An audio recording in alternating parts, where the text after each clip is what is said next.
Imagina una tierra donde el viento sopla como un látigo y el horizonte es un mar de hierba sin fin, donde el sonido de los cascos de los caballos retumba como trueno y el humo en el cielo anuncia guerra. En medio de este mundo salvaje nació un niño, no en cuna de oro, sino entre lanzas, batallas y cicatrices, un hijo de las estepas. Nadie conocía su destino, pero todos conocerían su nombre. Atila, aquel que hizo sangrar al imperio, aquel a quien ni siquiera el tiempo se atrevió a olvidar. El sol en las estepas no nace suavemente, se impone, rasga el horizonte con su luz dorada, calentando una tierra de extremos, donde el frío de la noche puede matar y el calor del día hiere como una hoja afilada. Fue en este mundo feroz, alrededor del año 406 a.C., que nació quien más tarde sería llamado el azote de Dios. No hay registros de su madre ni relatos certeros de su aspecto en la infancia, solo leyendas murmuradas entre generaciones. Pero todos los relatos comienzan en el mismo lugar, entre caballos indómitos y guerreros endurecidos por el polvo y la sangre. El nombre Atila llegaría después. En su niñez era solo un muchacho pequeño entre hombres duros. Los unos no eran dados a la ternura. Cada joven era tratado como parte de un rebaño para ser moldeado o descartado. Desde muy temprano montaba caballos, incluso antes de aprender a caminar con firmeza. Su primer arco fue puesto en sus manos antes de cumplir 10 años. La primera muerte que presenció no fue la de un enemigo, sino la de un animal, un lobo abatido por su padre en un duelo de miradas y dientes. «Aprende con esto», habría dicho su padre. «O casas o eres casado». La vida en las estepas era brutal. Las tribus eran nómadas, en constante movimiento.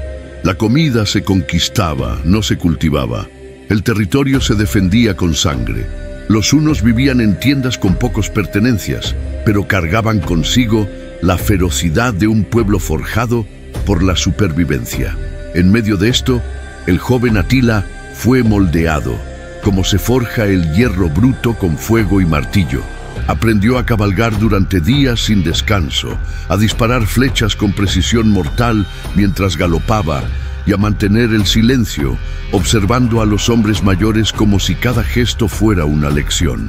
Su tío Ruga era el líder, un hombre respetado, temido por los clanes vecinos y por los propios romanos. Ruga no era amigo de sonrisas, su mirada era de piedra y sus decisiones absolutas.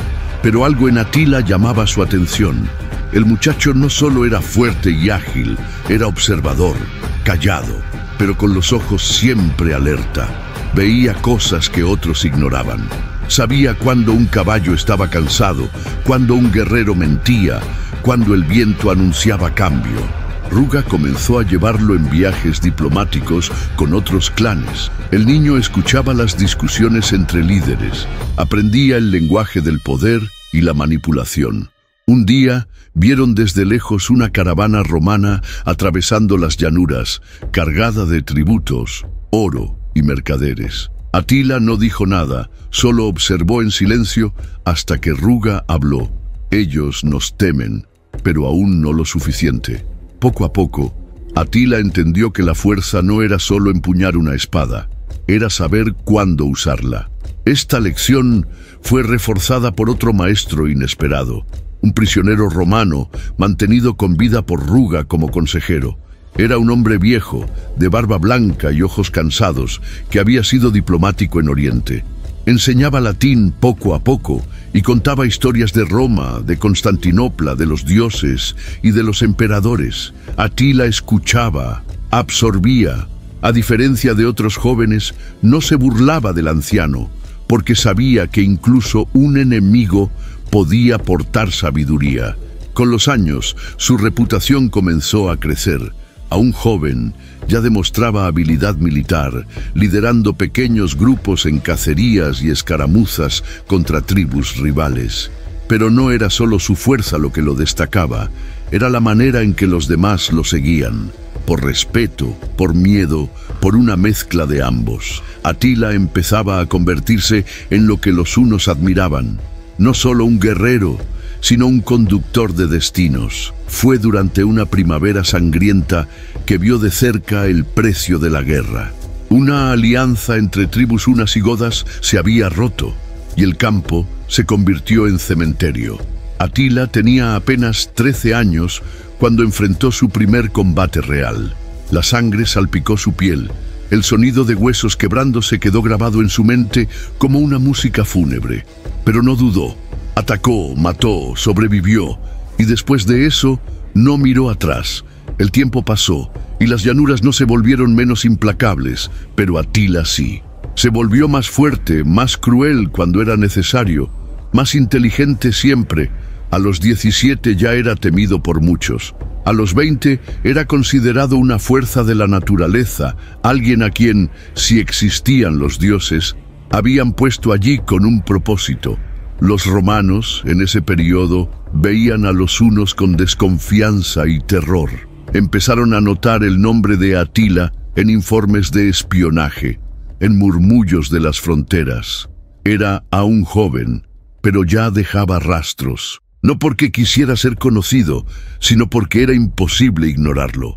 Era el lobo que surgía de la niebla, que no necesitaba aullar para ser temido. Una noche, mientras miraba las estrellas acostado sobre la hierba helada, Ruga le preguntó: «¿Qué ves allá arriba?». Atila respondió: «Nada y todo. Veo un lugar donde ningún emperador puede alcanzarnos». Ruga sonrió por primera vez en años. «Entonces, algún día serás más que yo, porque yo solo miro la tierra, pero tú ya miras el mundo». Y así se forjaba el hombre que pronto no sería solo un hijo de las estepas, sino el azote de la historia, la sombra que se cerniría sobre reyes, emperadores y ciudades enteras. Atila, el niño nacido para incendiar imperios. El tiempo no espera a los reyes y mucho menos a los bárbaros. Cuando Ruga cayó, no hubo cortejo ni ritos romanos, solo el humo de su pira funeraria danzando contra el cielo azul de las estepas. Pero aquel fuego no era solo una despedida, era la señal del fin de una era y el inicio de otra, forjada en la ambición de dos hermanos, Atila y Bleda. La dirección de los hunos no se heredaba solo por sangre, se necesitaba más: respeto, influencia, miedo. Atila, con su frialdad calculada, ya era temido por muchos. Pero fue su hermano Bleda quien recibió el cargo principal tras la muerte del tío, más político, más complaciente con los nobles de las tribus aliadas. Atila, sin embargo, aceptó.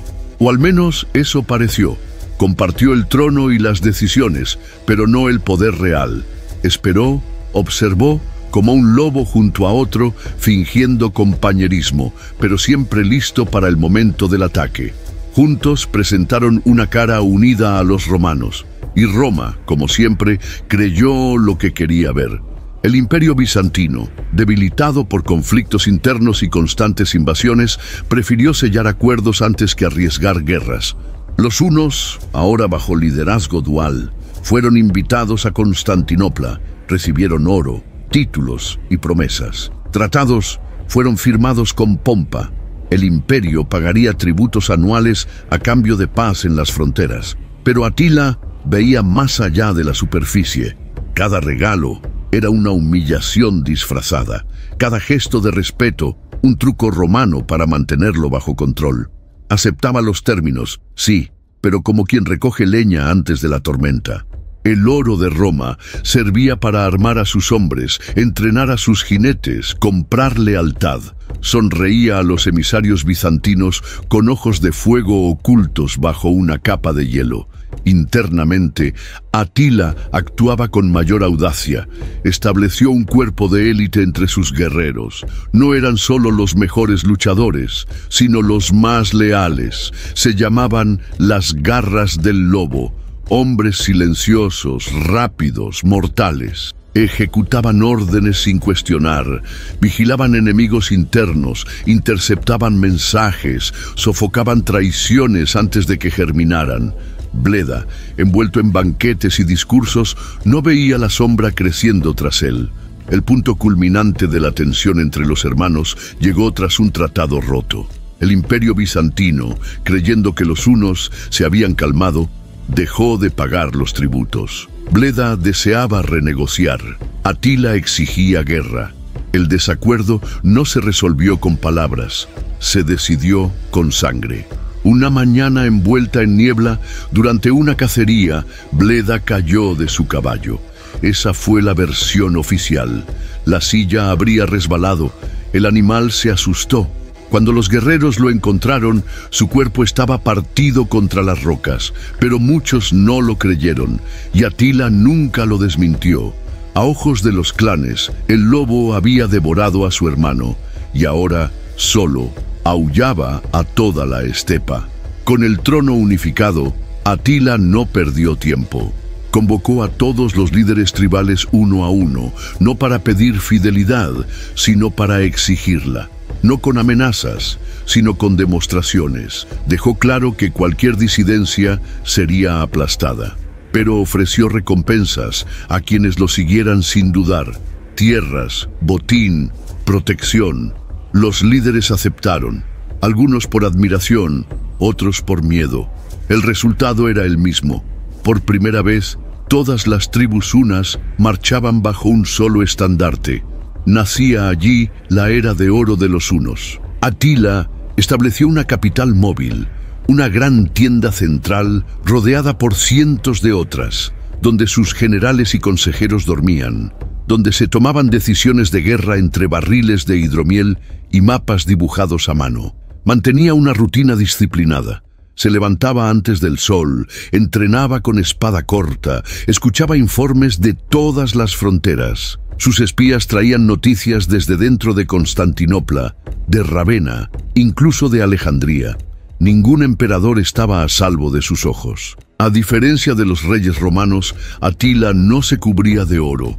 Su túnica era sencilla, de color oscuro, sin joyas. Su barba, corta, sus cabellos recogidos en trenzas de guerrero.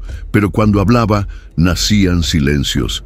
Y cuando marchaba, los ejércitos lo seguían. La guerra contra el Imperio bizantino no se hizo esperar. En el año 441 a.C., Atila cruzó el Danubio como un rayo, tomó ciudades, saqueó fortalezas, incendió aldeas enteras. Los ejércitos bizantinos, sorprendidos, no pudieron resistir. El terror se extendía antes de que llegaran las tropas. Decían que Atila no era un hombre, sino una maldición, que el cielo mismo se oscurecía cuando aparecían sus jinetes. Pero Atila no era un bárbaro ciego. Sabía cuándo detenerse, cuándo exigir, cuándo transformar conquista en negociación. Así, ante la devastación, el imperio suplicó un nuevo acuerdo. Atila recibió oro, más poder y más tiempo. La diplomacia se había convertido en un arma tan letal como su espada. Recibía embajadores romanos con educación, ofrecía vino, escuchaba atentamente y los enviaba de regreso con promesas que muchas veces no cumplía. Jugaba con el lenguaje, con el miedo, con el orgullo de los romanos. Sabía que la verdadera guerra se libraba antes del primer grito en el campo de batalla. Fue en este periodo que conoció a Prisco, el historiador y diplomático romano. Prisco lo describió como sencillo pero sagaz, carismático y peligroso, como una hoja oculta bajo un manto. Atila lo trató bien, le mostró su corte, sus métodos, incluso a sus esposas, pero nunca sus intenciones. Con todos, incluso con sus aliados, mantenía un velo entre lo que decía y lo que planeaba. Era un juego de sombras. Mientras el imperio se corroía por dentro, Atila crecía, y con él la leyenda. Entre sus hombres ya no era solo un líder, era el elegido, el portador del destino, el aliento de la caída de los imperios. Algunos decían que soñaba con caballos de fuego, otros que sus ojos brillaban en la oscuridad. El miedo se convirtió en fe, la fe en poder. Con los tesoros romanos armó nuevas legiones, reformó técnicas de ataque, mejoró el uso de arqueros a caballo, adoptó estrategias aprendidas de prisioneros romanos. En poco tiempo, su ejército era una máquina veloz, despiadada e impredecible. En el año 447 a.C., invadió Tracia y los Balcanes, tomó Sofía, amenazó Constantinopla. Los romanos levantaron murallas, pagaron sumas exorbitantes. Atila retrocedió, no por debilidad, sino por cálculo. Quería más que tierras. Quería ser el fantasma que rondaba los pasillos del poder, el recuerdo constante de que ningún imperio era eterno. Fue también en esta fase que sus generales comenzaron a notar algo más profundo. Atila no luchaba solo por conquista. Luchaba para corregir una humillación histórica, para vengar siglos de desprecio, pillaje y esclavitud. Quería demostrar que los pueblos de las estepas, considerados bárbaros por Roma, eran más fuertes, más resistentes, más puros. Toda Europa empezó a temblar al oír el nombre de Atila. Cartas se intercambiaban entre reyes y obispos, discutiendo cómo detenerlo. Pero nadie se atrevía a enfrentarlo directamente. Él era el fuego, y todos, paja seca.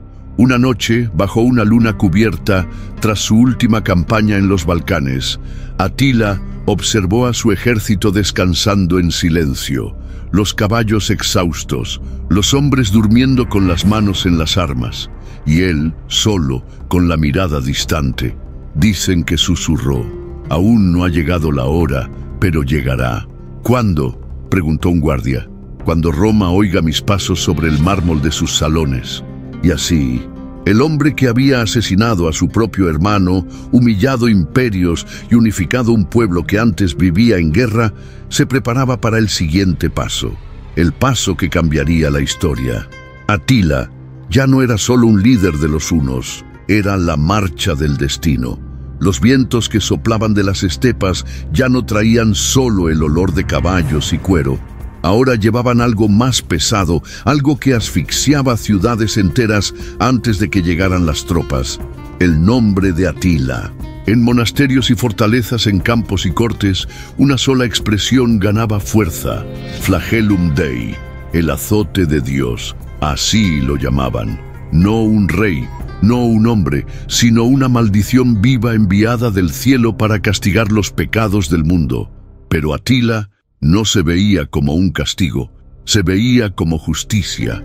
Tras dominar Europa oriental con mano de hierro, Atila volvió sus ojos al corazón del continente.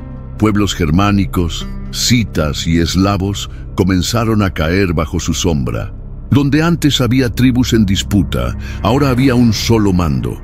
El estandarte uno, con su simplicidad brutal, ondeaba sobre aldeas devastadas, ríos teñidos de sangre y bosques carbonizados. Pero Atila no buscaba solo destrucción, buscaba unidad por el miedo. Con cada victoria, más líderes tribales se inclinaban, no porque estuvieran convencidos, sino porque eran vencidos. El miedo era la nueva lengua franca de Europa oriental. Y Atila, su orador más elocuente. Los ataques eran relámpagos. Ciudades como Naissus y Margus, antes fortificadas, fueron arrasadas en cuestión de horas. Arqueros montados rodeaban murallas, lanzando nubes de flechas que eclipsaban el cielo. Los pocos que resistían eran reducidos a pilas de cuerpos en plazas silenciosas. Los que se rendían a veces eran perdonados, a veces no. Atila sabía que la incertidumbre era más poderosa que la muerte. Fue en este clima que comenzó a consolidar no solo su dominio, sino su leyenda. En sus campañas exigía que bardos y cronistas difundieran historias exageradas sobre sus hazañas, no como mentiras, sino como armas. Historias de aldeas donde la sangre cubría los techos, de hombres que enloquecían solo con oír su nombre. El terror se convirtió en reputación, la reputación en poder. Al mismo tiempo, Atila expandía su red de espías y diplomáticos. Sabía que las guerras se ganaban en el campo de batalla, pero se decidían antes, en las salas de audiencia, en los callejones de las capitales enemigas, en cartas robadas. Constantinopla seguía enviando tributos, pero también conspiraba. Roma fingía neutralidad, pero armaba a sus generales en secreto. Atila lo sabía todo. Reunió consejeros de varios pueblos, germánicos, incluso romanos renegados. Cuestionaba, aprendía, adaptaba. No era un bárbaro cegado por la tradición, era un pragmático absoluto. Si una idea funcionaba, la adoptaba, si no, la aplastaba. Su ejército se convirtió en algo más que una horda. Era una estructura multinacional, ágil, con funciones bien definidas. Cada unidad conocía su posición, cada general, los planes. Sus ataques seguían tácticas moldeadas por la geografía, las estaciones, la debilidad psicológica del enemigo. Entendía que el tiempo era un arma. Atacaba en pleno invierno, cuando los romanos esperaban descanso. Cruzaba ríos helados como si fueran puentes. Sorprendía, cercaba, incendiaba. Durante la campaña en el Bajo Danubio, Atila asedió más de 15 ciudades en apenas 2 meses. Algunas no resistieron un día. Otras cayeron antes de ser cercadas, entregando las llaves en pánico.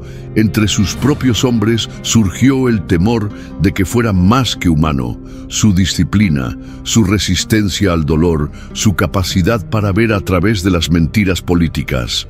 Todo era visto con reverencia casi religiosa. Fue en este periodo que la figura de Atila traspasó los límites del mundo real. Lo llamaban el último rey de los tiempos antiguos. Decían que podía ver el futuro en sueños, que cabalgaba sin dormir durante días, que bebía la sangre de sus enemigos derrotados en copas de plata. Exageraciones que él nunca desmentía. Dejaba que el mito se construyera solo. La relación con el Imperio Bizantino llegó a su punto de ruptura cuando el emperador Teodosio II intentó asesinar a Atila mediante emisarios corruptos. El plan falló. Atila, furioso, usó esto como justificación para lanzar una nueva ofensiva devastadora. La primavera siguiente fue marcada por una marcha de destrucción que parecía bíblica. Ciudades como Sirmium, Belgrado, Naissus y Serdica, Sofía, fueron devoradas por las llamas. Los que escapaban corrían hacia las montañas, llevando solo historias, de ojos brillando en la oscuridad, de hachas que cortaban como el viento, de niños llevados para nunca más ser vistos. Muchos comenzaron a creer que era, de verdad, enviado por Dios, o por algo peor. Los cristianos, especialmente, veían en Atila el cumplimiento de profecías apocalípticas. Monjes registraron en pergaminos que un jinete del este, vestido de tinieblas, vendría a probar la fe de los hombres. Pinturas empezaron a retratarlo como el propio cuarto jinete, el que trae la muerte. Pero Atila también era hombre, y como hombre tenía sed de algo que ningún oro podía saciar: la eternidad. Para ello, no podía ser solo el terror del este.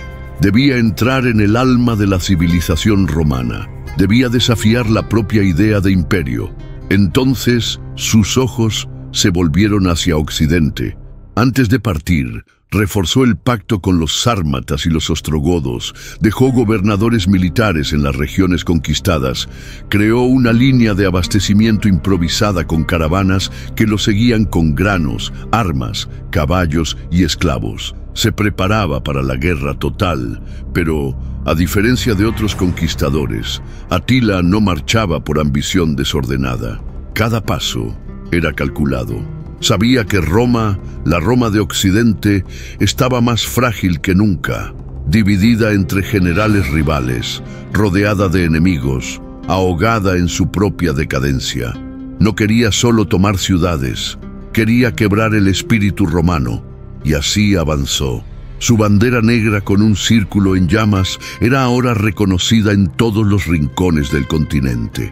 El sonido de sus cascos se convirtió en preludio de la muerte.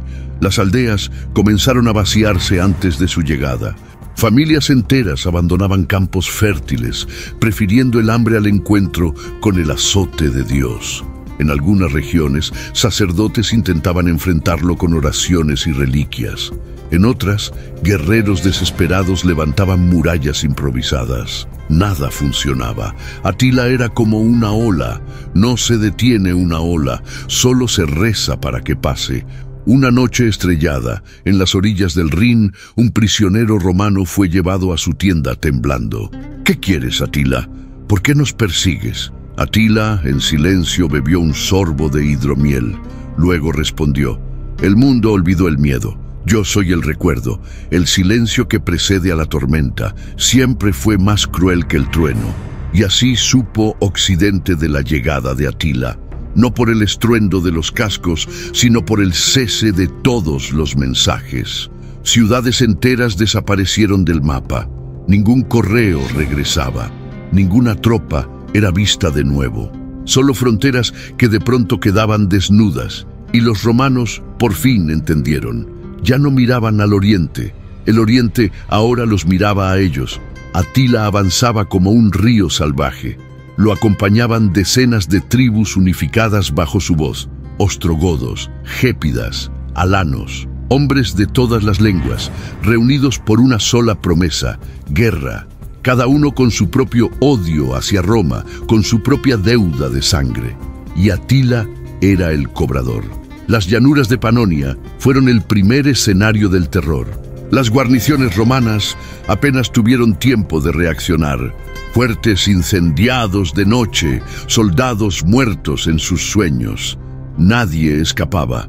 Los capturados con vida servían como mensajeros vivos, regresando a sus ciudades con marcas en llamas en la espalda, para que nunca olvidaran el nombre del invasor. Cuando Atila cruzó los Alpes Julianos, los pocos exploradores que sobrevivieron hablaron de algo inédito: un ejército que se movía como un solo cuerpo. Hombres, caballos, carros, arqueros, lanzas, tambores, todo en sincronía. Ni Alejandro, ni César, ni Aníbal habían provocado tal pánico. Y todo antes del primer golpe. El Imperio Romano de Occidente estaba roto, pero aún respiraba. Su regente, el general Flavio Aecio, era un hombre endurecido por la política y la espada. Al saber que Atila se acercaba a la Galia, no dudó. Corrió a reunir lo que quedaba de la dignidad de Roma y con ella aliados improbables: visigodos, burgundios, francos, sajones. Todos ya habían combatido contra Roma. Ahora luchaban por ella. No por lealtad, sino por sus hogares, sus familias, su supervivencia. Y fue esta frágil alianza cosida con desesperación la que encontró al pisar la Galia. La marcha por las llanuras francesas dejó rastros de sangre. Reims cayó. Metz fue incendiada. Troyes sitiada. Los campos antes verdes ardían bajo nubes negras. Los cuerpos de los muertos no eran enterrados. Servían de advertencia para los siguientes. Atila no buscaba solo victoria, quería ser recordado. Se aseguraba de dejar monumentos de ruina, columnas quebradas, iglesias reducidas a cenizas, caminos pavimentados con huesos. Cada gesto suyo era calculado para impactar la memoria de los vencidos. Un imperio puede reconstruirse, pero un recuerdo de terror es eterno. Las crónicas locales hablan de una noche en que el cielo pareció rasgarse. Una estrella fugaz habría caído hacia el campamento 1. Los sacerdotes romanos dijeron que era un presagio del fin. Los guerreros hunos, en cambio, celebraron. Decían que era el espíritu de Marte saludando a su hijo elegido. En el corazón del imperio, en Roma, el pánico era absoluto. El Senado no sabía si enviar emisarios o tropas. El Papa, temiendo lo peor, mandaba oraciones en todas direcciones. Pero Atila no marchaba hacia Roma. Aún no. Quería quebrar Occidente por dentro. Comenzar por la sangre romana, sí, pero por las venas de la provincia. Dejar que la capital sangrara lentamente. Fue entonces que los caminos convergieron. En el verano del año 451 después de Cristo, en las vastas llanuras de los campos cataláunicos, el mundo antiguo encontró su punto de ruptura. De un lado, Atila montado en su caballo negro, el hacha sujeto a la espalda, los ojos como carbones encendidos. Su estandarte ondeaba al viento, manchado de sangre seca. A su alrededor, una horda silenciosa esperaba la señal. Del otro lado, Aecio, liderando lo que quedaba de la honra romana, flanqueado por reyes visigodos y jefes tribales, cada uno con su miedo, pero también con su furia. El encuentro sería apocalíptico, y Atila lo sabía. Antes de la batalla cabalgó entre sus hombres y dijo: «Hoy no luchamos solo contra soldados, luchamos contra la historia. Que ella nos recuerde como la tormenta». Y la tormenta cayó. Los vientos de los campos cataláunicos susurraban historias antes de que se lanzara la primera lanza. Decían que allí, en ese suelo seco e irregular, las propias divinidades aguardaban en silencio el desenlace de un conflicto que definiría los contornos del mundo antiguo. Era el año 451 después de Cristo. El Imperio Romano de Occidente, con sus huesos ya frágiles, enfrentaría al más temido de todos los invasores. Atila, el azote de Dios, vino como la tormenta que prometió. Al sur del río Marne, sobre campos manchados por el ocaso, los ejércitos se alinearon como sombras frente al abismo. Atila en el centro, rodeado por su horda huno-germánica, una masa viva de destrucción. Caballería ligera, arqueros montados, lanzas listas para perforar cielo y carne. Los hunos no luchaban por gloria ni honor, luchaban por la aniquilación. Del otro lado, la coalición más improbable desde los tiempos de Alejandro, romanos liderados por Flavio Aecio, visigodos bajo el mando del rey Teodorico I, además de alanos, burgundios y francos. Un ejército cosido con miedo, orgullo y desesperación, pero con un solo propósito: impedir que la bestia devorara Roma. La noche antes de la batalla, Aecio caminó solo por el campo vacío. Tocó el suelo seco con los dedos y dijo: «Si morimos aquí, moriremos como hombres. Si vencemos, el mundo aún tendrá una oportunidad». La aurora siguiente llegó roja. El cielo parecía reflejar la sangre que aún no se había derramado. Los tambores hunos resonaron primero, graves, continuos, como el latido de un corazón descontrolado. Las lanzas se alzaron como bosques de acero. Luego vino el sonido de los cascos, una sinfonía de terror que sacudió la tierra. Atila lanzó el primer ataque con su caballería arquera. Miles de hombres en círculos perfectos disparaban flechas en llamas mientras galopaban con precisión sobrenatural. Las filas romanas intentaban resistir, pero sus formaciones eran constantemente quebradas por esa danza mortal. Cada flecha encontraba un hogar: ojos, gargantas, corazones. Aecio, experto en las artes de la guerra, mantuvo la calma. Ordenó que los alanos absorbieran el impacto inicial, mientras los visigodos se mantenían firmes en el flanco derecho. Sabía que la batalla no se ganaría por fuerza bruta, sino por paciencia y uso correcto del terreno.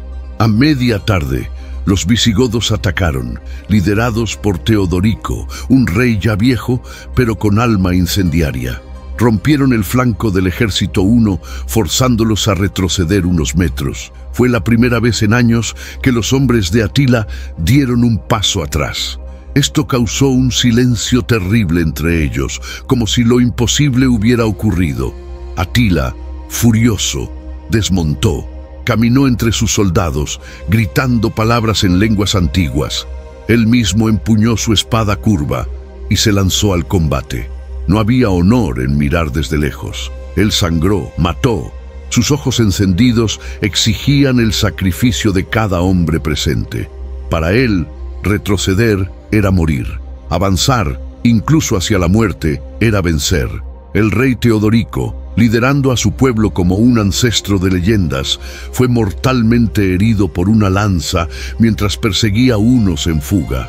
Su cuerpo cayó y fue pisoteado por los caballos, pero su muerte no debilitó a los visigodos. Al contrario, gritaron su nombre como un hechizo y avanzaron con la furia de un pueblo que sabe que solo los muertos conocen el fin de la guerra. El centro del campo se convirtió en un infierno. Nubes negras cubrían el cielo. El suelo, resbaladizo de sangre, dificultaba cualquier movimiento.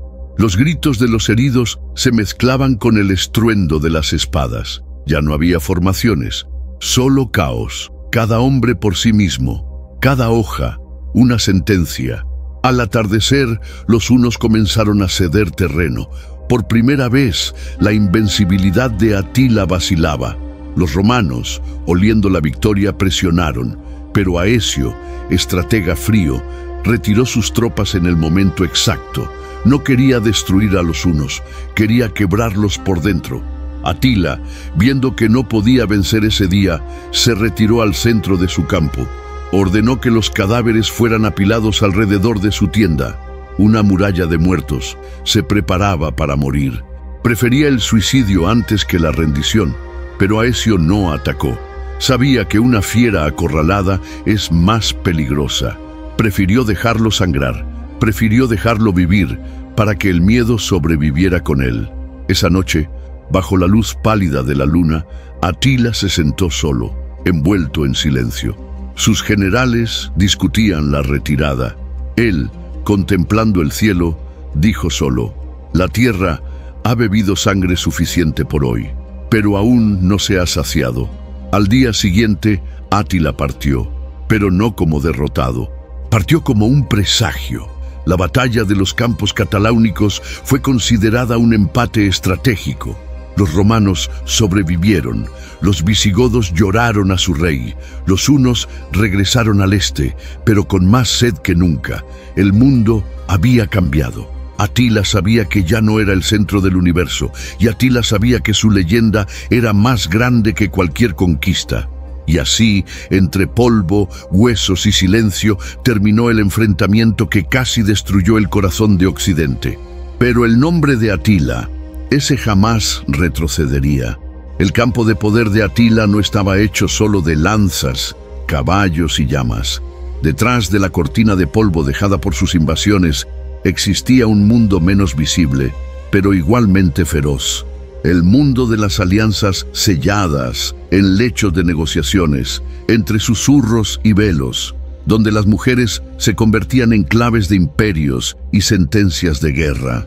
En el corazón de la tienda real, donde el cuero se mezclaba con seda saqueada y pieles de lobo, reinaba el silencio atento de esposas, concubinas, espías y princesas.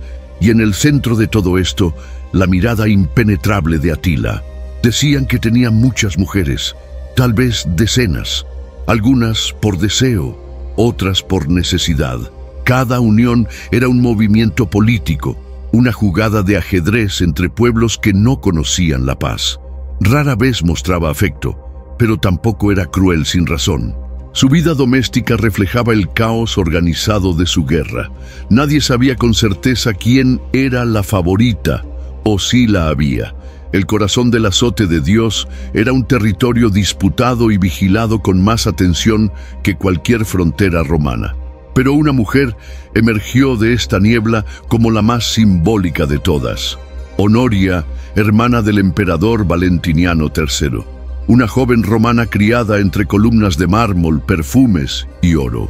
Al saber que sería obligada a casarse con un senador viejo e inútil, tomó una decisión que sacudiría el mundo. Escribió a Atila. La carta llegó doblada entre los pliegues de un regalo diplomático. Ofrecía lo impensable, su mano en matrimonio, y con ella la mitad del Imperio Romano de Occidente como dote. No era solo una súplica, era una propuesta de alianza mortal. Roma pidiendo auxilio al propio Pesadilla. Atila leyó la carta en silencio. El gesto le arrancó una sonrisa. Un imperio ofrecido como dote era poesía brutal. No respondió de inmediato. En cambio, pasó días cabalgando solo por las llanuras húngaras, reflexionando. Sabía que al aceptar provocaría la ira de Roma. Al rechazar, perdería una oportunidad de oro. Finalmente, envió un emisario a Constantinopla con un mensaje simple. Acepto la mano de Honoria y reclamo lo que es mío por derecho. El pánico invadió al Senado romano. El emperador Furioso por la traición de su hermana, la encerró en un convento. Pero el daño ya estaba hecho. Atila no olvidó. Usó la propuesta de Honoria como justificación formal para marchar hacia la Galia. Su guerra ganó un nuevo nombre: matrimonio. Sus generales sabían que detrás de esa excusa había solo estrategia. Pero el pueblo huno vio en ello una señal de los dioses. Su líder tomaría una emperatriz, y con ella el mundo. Dentro de su tienda, el ambiente era paradójico. Mujeres de diversas etnias, ostrogodas, citas, godas, runas. Algunas hablaban latín, otras griego, otras solo el idioma cultural de los hunos. Algunas eran trofeos, otras agentes infiltradas. Pero todas sabían una cosa: vivir bajo el mismo techo que Atila era estar cerca de la tormenta. Una de ellas, Ildico, una joven de belleza serena y voz dulce, fue tal vez la que más se acercó al hombre detrás del mito. Decían que no era ambiciosa, le gustaba el silencio, coser con las otras mujeres, cantar canciones antiguas de su tierra. Fue con ella que Atila se casó en el año 453 después de Cristo, durante una celebración grandiosa: búfalos asados, barriles de vino, música sin fin. Los hunos celebraban con furia. Esa noche, el azote de Dios caería, pero no por la espada. A la mañana siguiente, cuando los guardias entraron en la tienda nupcial, encontraron a Atila muerto, tendido al lado de Ildico, con sangre saliendo de la nariz, la boca y los ojos. Sin señales de lucha, sin marcas visibles en el cuerpo. La explicación oficial: muerte por hemorragia nasal agravada por el alcohol y los excesos de la noche. Pero las teorías crecieron como maleza: asesinato con veneno, un golpe silencioso durante el sueño, conspiración interna para heredar el trono. Hasta hoy, la muerte de Atila permanece uno de los mayores misterios de la antigüedad. Ildico fue perdonada, interrogada, juró no saber nada. Vivía en silencio, hasta desaparecer de la historia como una sombra al atardecer.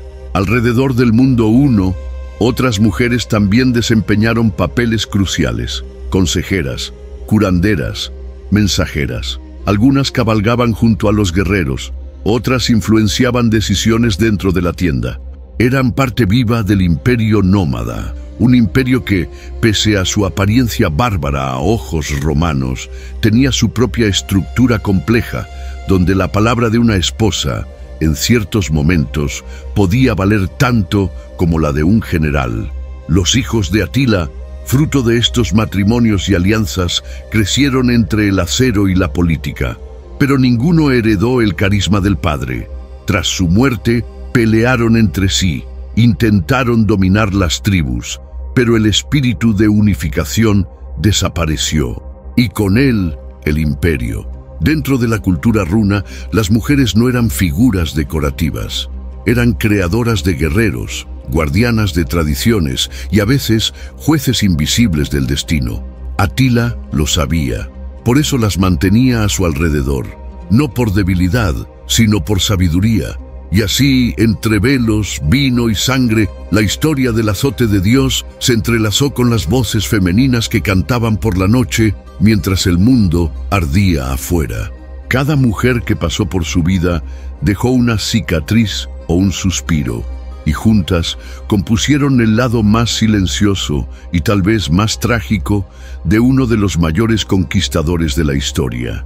El cielo sobre Panonia estaba despejado la noche en que Atila se casó por última vez. Las estrellas parecían espejos rotos lanzados sobre un lago negro, y hasta los vientos se silenciaban ante el rugido de la fiesta que se armaba en las tiendas centrales del campamento 1.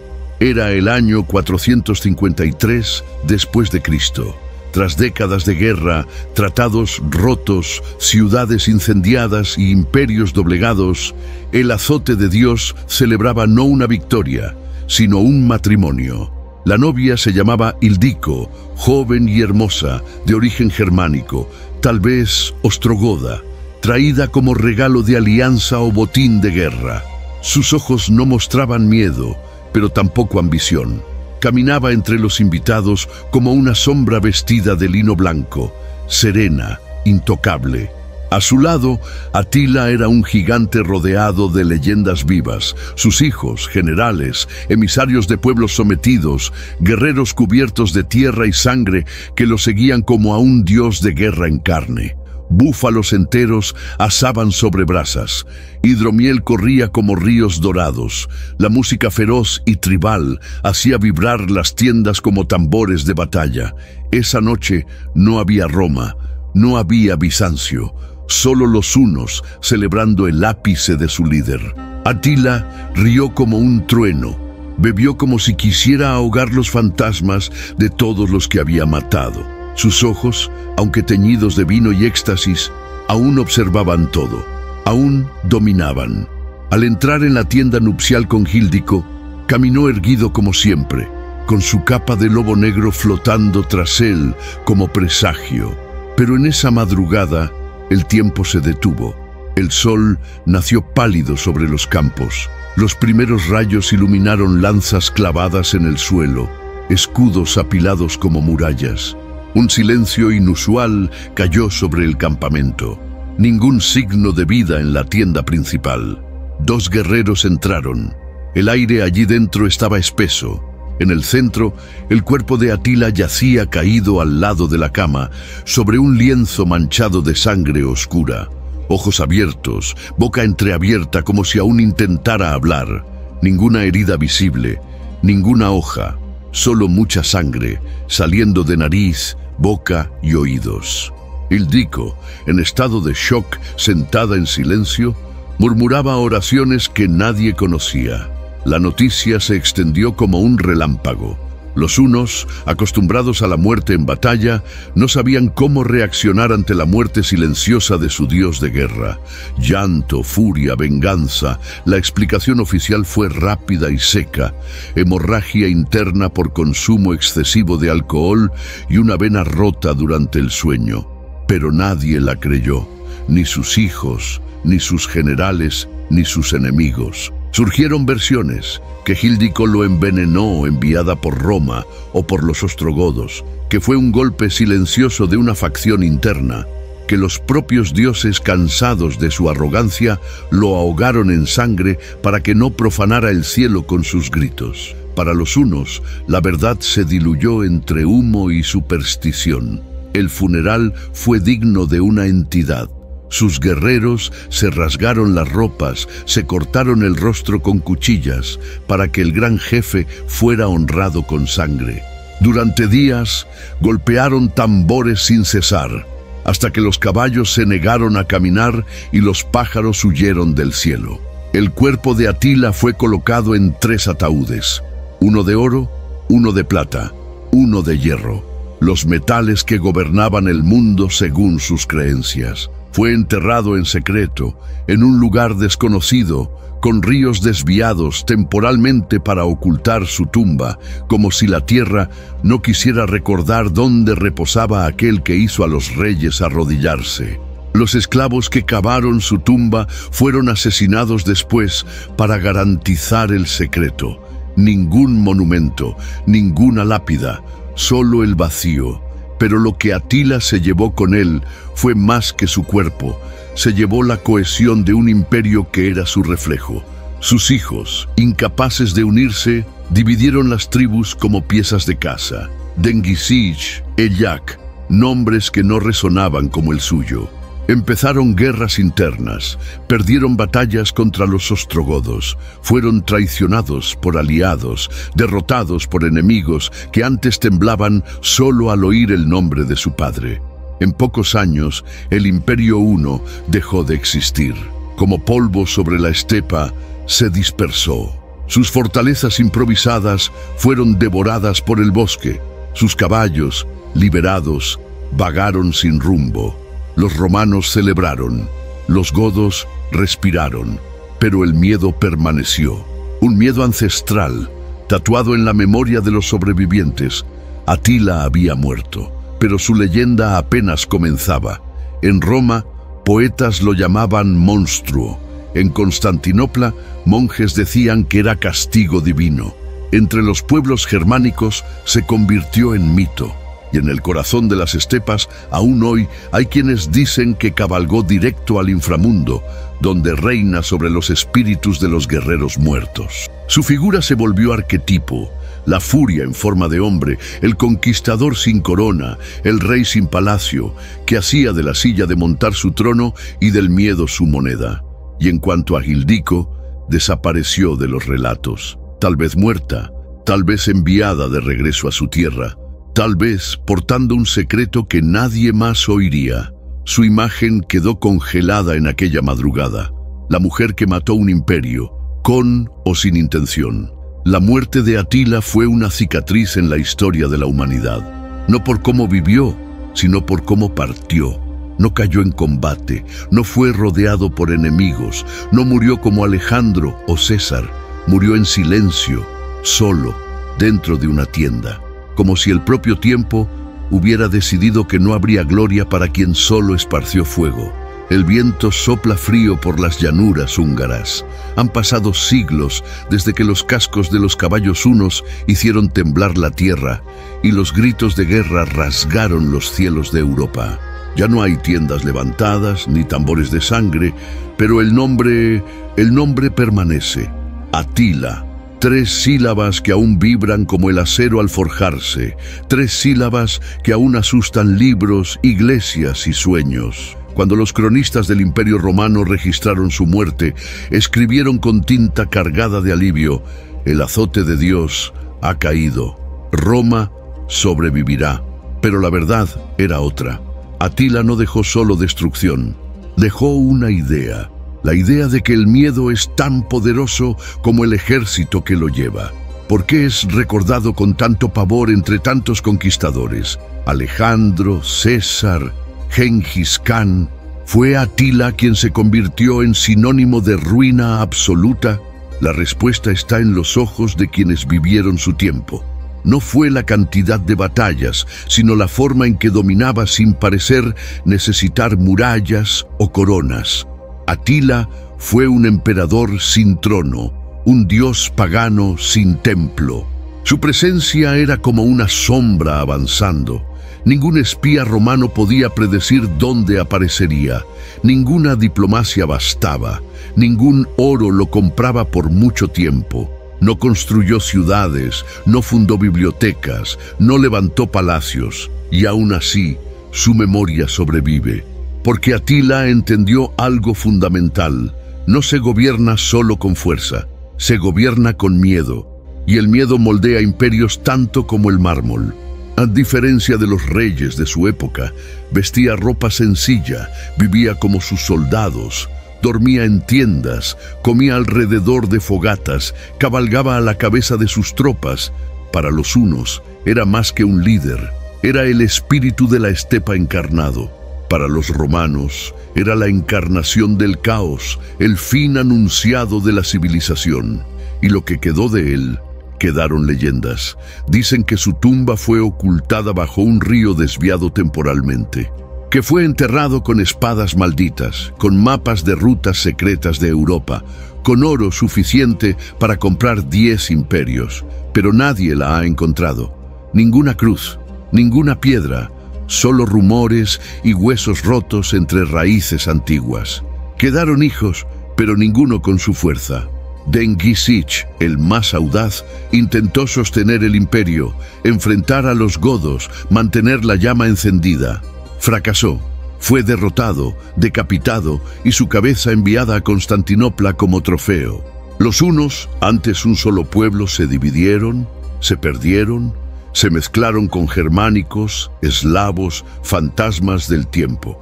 Quedaron historias. Los monjes cristianos decían que era castigo divino por los pecados de Roma, que su surgimiento fue profetizado, que su furia era justa, no humana, sino celestial. Otros lo pintaron como el demonio en persona, con ojos de fuego y aliento de azufre.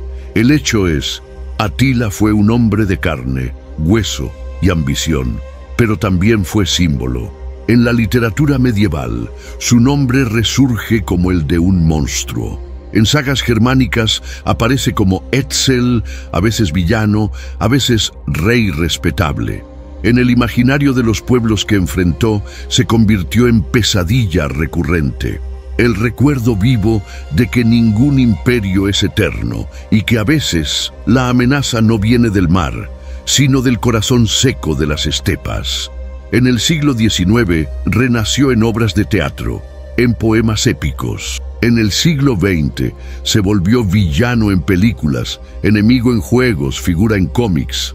En cada adaptación, más sombrío, más cruel, más mitológico. Y aún así, imposible de ignorar, porque Atila representa algo mayor que un rey bárbaro. Representa el descontrol, el punto en que el orden colapsa, donde la arrogancia de los imperios encuentra el costo de su propia ceguera. Mostró que el mundo no era romano, ni cristiano, ni civilizado. Era humano, frágil, sujeto a la furia. Sus enemigos levantaron murallas, pero él pasó por encima. Sus aliados intentaron dominarlo, pero fueron usados y descartados. Sus rivales lo acusaron de salvajismo, pero usaron su diplomacia cuando les convenía. Y lo que enseñó, que no se conquista solo con espada, sino con presencia, que el miedo es un idioma universal, que incluso los imperios más brillantes tiemblan ante un hombre determinado, con un objetivo y una legión de guerreros a su alrededor. Que no importa cuánto se escriba la historia, puede reescribirse en sangre. Cuando recordamos a Alejandro, recordamos cultura, a César, reformas, a Napoleón, ambición, a Atila, recordamos destrucción. ¿Será justo? Tal vez. O tal vez Atila fue solo producto de su tiempo, nacido en un mundo donde o casas o eres casado, donde las alianzas duraban menos que la estación de la cosecha, donde la justicia se medía en flechas y la gloria en cadáveres. El hecho es que Atila mostró a los romanos lo que no querían ver, que sus muros no protegían el espíritu de un imperio en ruinas, que los bárbaros no eran solo bárbaros, eran también el futuro. Y cuando el imperio occidental cayó, décadas después de su muerte, muchos miraron atrás y vieron allí la semilla del colapso, no plantada por él, sino regada con miedo desde su primera embestida. La sombra de Atila se extendió por siglos. Incluso cuando los hunos desaparecieron, el recuerdo de su líder siguió vivo.